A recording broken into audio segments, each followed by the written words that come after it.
What if this season of your life isn't random? What if there's a sacred rhythm beneath the chaos?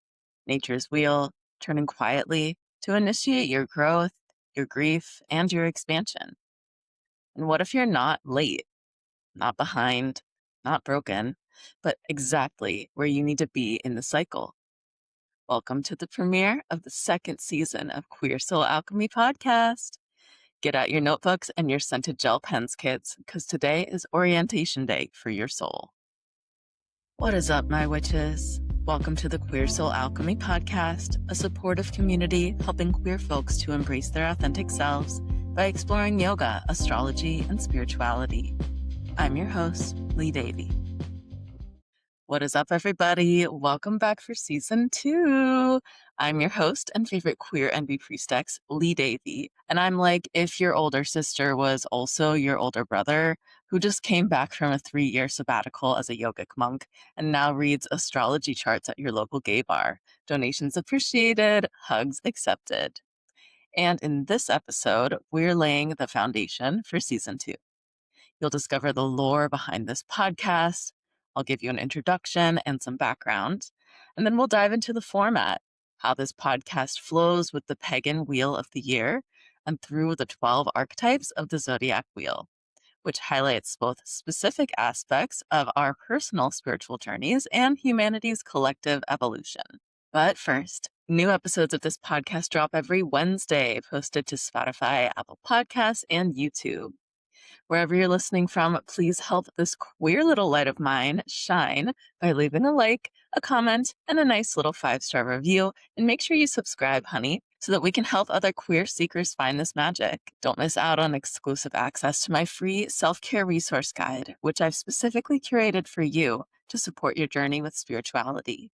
To download this guide and be the first to know about upcoming queer yoga retreats and events, please sign up for my email newsletter on my website, www.youareloved.one/pod. You can email me anytime at paisleyparvatidevi@gmail.com and tell me your story for the chance to be featured on the podcast, because your story matters, and sharing our stories builds community and makes us stronger together.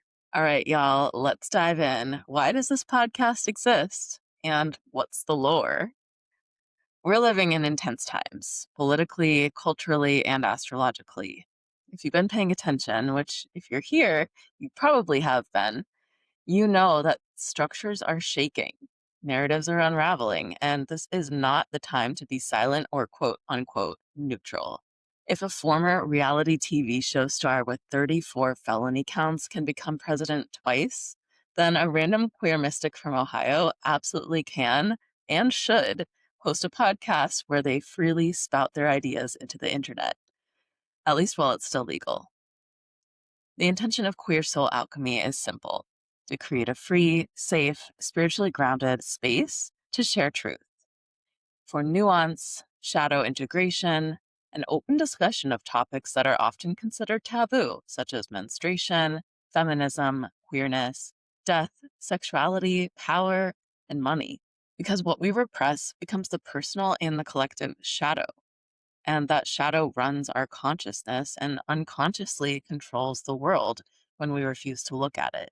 This podcast is a space rooted in consent and respect, where we listen, find common ground, walk in peace, and vision in love. We welcome diverse perspectives and practice healthy boundaries. We challenge mainstream ideas without dehumanizing others. You might hear things here that stretch you into a growth mindset. I constantly remind my yoga students that the space between our comfort zone and our panic zone is what's known as the learning zone or the growth zone. And sitting in that space requires sitting with some discomfort. But this discomfort is a sign of growth, you guys. So you might feel a little bit activated or even triggered by what we talk about here. And please take care of yourself. Take breaks as needed. Only you know how much is too much or not enough or just enough from moment to moment. That is the stretch zone. Not panic, not staying small, but easing into expansion. Astrologically, we're moving away from a time of tradition, oppression, and repression, and toward a time of dismantling major global power structures such as patriarchy, capitalism, and colonialism in order to make way for a new vision. Many folks will fear this transition and hold on to the way things have been. But if you're hearing this right now, you are likely one of the light bringers who will vision the new tomorrow. You have been called here now to be upgraded. You may question the constructs around you and gain a new perspective. I encourage you to sit with whatever arises in your learning zone. Now, a little more about me. I'm your host and favorite queer NB priestess, Lee Davy. And when I was growing up, I didn't have any LGBTQ plus role models, and I didn't know it was okay to be myself. So I tried to shapeshift into whatever version of myself would earn me acceptance and love. I learned to silence my intuition and perform perfection, and it brought a lot of suffering, depression, and anxiety into my life. Meanwhile, I left my heart's deepest desires on the back burner. Through over a decade of yoga practice, deep spiritual study, and living a yogic lifestyle, I continue to unravel layer after layer of subconscious conditioning and illusions. And somewhere along the way, I became the role model of my own dreams. Today, I'm out and proud as queer, non-binary, a human that uses they, them pronouns, and I'm also a yoga instructor, Ayurvedic health counselor, transformational retreat facilitator, self-taught astrologer, and now a podcaster. But more than all of that, I'm a devotee of the divine within all beings. My work is about helping us embrace authenticity and remember our wholeness, and that's what this season is about. So let's walk a bit through the format of this season. This episode is airing near the end of Pisces season, which is setting us up for the year ahead. The astrological new year begins at the start of Aries season, which is the first sign of the Zodiac wheel, and also begins on the spring equinox, when the sunlight officially overtakes the darkness and nature is reborn again. The Pagan Wheel of the Year tracks 8 sacred seasonal points, which we'll discuss alongside of astrology. The spring and fall equinoxes are days when there is equal amount of sunlight and darkness, or day and night time. The summer and winter solstices, which are the longest and shortest days of the year respectively, and the 4 cross-quarter days, which marks the transitions or halfway points between each of these. Listed chronologically, these 8 pagan holidays or high holy days are Ostara, the spring equinox, which is around March 20th, Beltane, around May 1st, Litha, or the summer solstice, which is around June 20th, Lunasa around August 1st, Mabon, or the fall equinox, around September 20th, Samhain, around November 1st, Yule, or winter solstice, around December 20th, and Imbolc, around February 1st. These pagan high holy days aren't just for witchy aesthetics, you guys. They mark the passage of time astrologically by tracking the movement of the sun around the earth, whose angle changes throughout the year, creating the seasons. And as an Ayurvedic health practitioner, I encourage my students to live cyclically with these seasons, as humans are not separate from nature. The Pagan Wheel of the Year teaches us that life is cyclical. To live in harmony with Mother Nature is to honor the energetic ebbs and flows within ourselves. We cannot be in growing season or harvest season all the time. We also can't rest forever either. Growth requires death, and that rest precedes rebirth. True health and harmony comes from balance. So season 2 will move with this wheel. Every other podcast episode will focus on the current astrology as we move through the Zodiac wheel together. And the non-astrology episodes will focus on yoga philosophy, Ayurveda, which is yoga's sister science, and spirituality. So how does the wheel of the year correspond with the Zodiac wheel? So spring equinox kicks off Aries season, and then Beltane happens during Taurus season. Then the seasons change from spring to summer with Gemini season. Summer solstice kicks off Cancer season. Lunasa happens during Leo season. And then the seasons change from summer to fall with Virgo season. Fall kicks off Libra season. Samhain happens during Scorpio season. Then the seasons change from fall to winter with Sagittarius season. And winter solstice starts off Capricorn season. Imbolc happens during Aquarius season, and then the seasons change from winter back to spring during Pisces season. And just like that, we find ourselves back at the start of a new astrological year. So the zodiac is a symbolic wheel that divides the cosmos and the seasons into 12 archetypes. And each zodiac sign or astrological archetype represents a stage of development. And these are found within all of humanity and all of consciousness. Aries is the youngest and first sign. It begins with raw instinct. Pisces, the oldest and final sign of the wheel, dissolves back into the ocean of unity. Each sign is described by an element: earth, water, fire, or air, and a modality: cardinal, fixed, or mutable.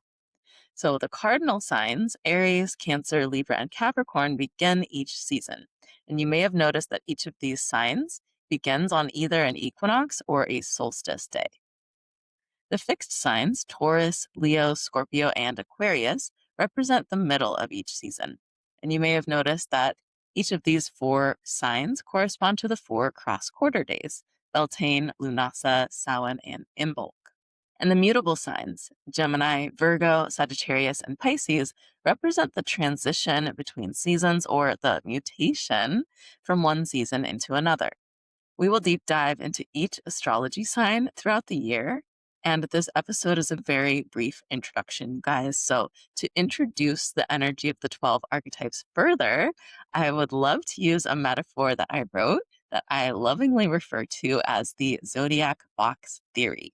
So imagine there's a box. This is how each of the 12 astrological archetypes would interact with that box.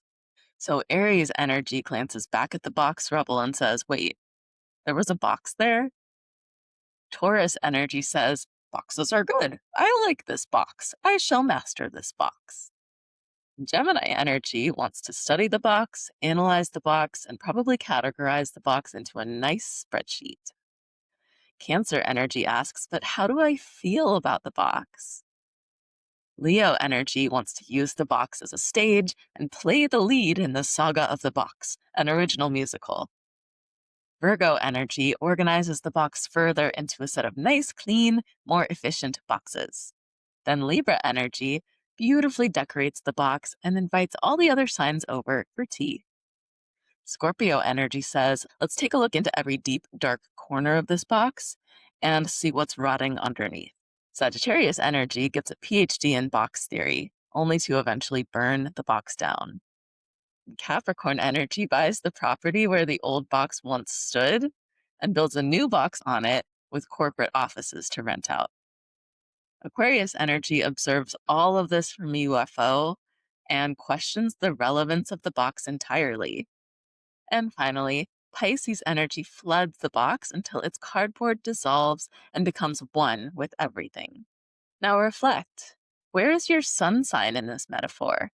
How about your moon and rising sign? Which sign do you feel resonates the most? The zodiac is not only a self-reflection tool, you guys, it's also a map of collective consciousness evolving. And each one of us has a little bit of each of these energies. If you don't know your big 3 placements, your sun, moon, and rising, or if you just want to know more about your natal chart, please visit yourloved.one/readings to book an astrology reading with me, and I'll always have the links in the show notes for you. To summarize, you guys, today we discussed the lore and the mission behind this podcast: radical authenticity, shadow integration, and queer spiritual sovereignty. We explored the Pagan Wheel of the Year as a map of cyclical living. And we introduced the zodiac as a symbolic journey through the 12 astrological archetypes of human consciousness. And you guys, I'm so excited to be launching our online community platform today. You can join it for just $11 per month and get access to 6 exclusive on-demand workshops, including a deep dive into astrology, and also have opportunities to connect with like-minded queer seekers who are on a spiritual journey themselves. Throughout the year, my plan is to upload 1 guided meditation per month and 1 yoga practice video per month to the platform. And these will be inspired by each sign of the zodiac. So as we move through the year together on the podcast, you'll also have those resources in the online community. When you join right now, there's already 5 yoga practices on the catalog and the platform, you guys, plus over 10 hours of that exclusive workshop video content that I mentioned. And you can join our private community group that's already been up and going strong on Signal, our group chat to connect with like-minded queer souls from all over the world. Head to our website at the link in the show notes to learn more. Thank you for being here at the start of season 2. I'm really looking forward to the rest of the season. I've also got some amazing guests this season, you guys, which I'm really excited about. Last season, we did not do any guests, but this season I will have guests, and I've got a really amazing lineup for you guys. So hit that subscribe button, and until next time, let's stay connected and stay witchy. Blessed be. With all my love, Lee Davy.